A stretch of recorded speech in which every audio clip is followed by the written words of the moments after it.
70-এর দশকের জনপ্রিয় অ্যাকশনধর্মী TV series Charlie's Angeles ফের দেখা যাবে পর্দায়। ৬ বছর পর সিরিজটি নতুন করে দর্শকের সামনে আসার কথা জানিয়েছে দ্য হলিউড রিপোর্টার।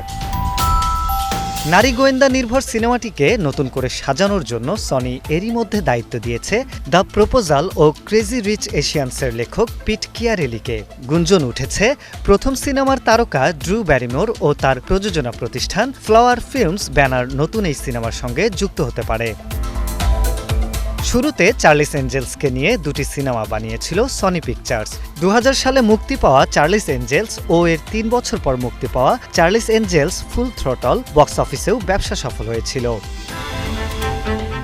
২০১৯ সালে আবারও চার্লিস এঞ্জেলসকে পর্দায় হাজির করে সনি। সে বছর মুক্তি পাওয়া সিনেমাটি বক্স অফিসে মুখ থুবড়ে পড়ে। এর মাঝে ২০১১ সালে চার্লিস এঞ্জেলসের নতুন একটি টিভি সিরিজ মুক্তি দেয় সনি। সে সময় জনপ্রিয়তা না পাওয়ায় মাত্র ৭ পর্ব প্রচারের পর বন্ধ হয়ে যায় সেটি। মূল চার্লিস এঞ্জেলস ১৯৭৬ সালে শুরু হয়ে ১৯৮১ সাল পর্যন্ত চলে টেলিভিশনে। সে সময় সিরিজটির সঙ্গে এর কেন্দ্রীয় ৩ চরিত্রের ৩ অভিনেত্রী জ্যাকলিন স্মিথ, কেইট জনসন ও ফারা ফসেট তুমুল জনপ্রিয়তা পান বিশ্বজুড়ে। আরিফ হক, ৭১।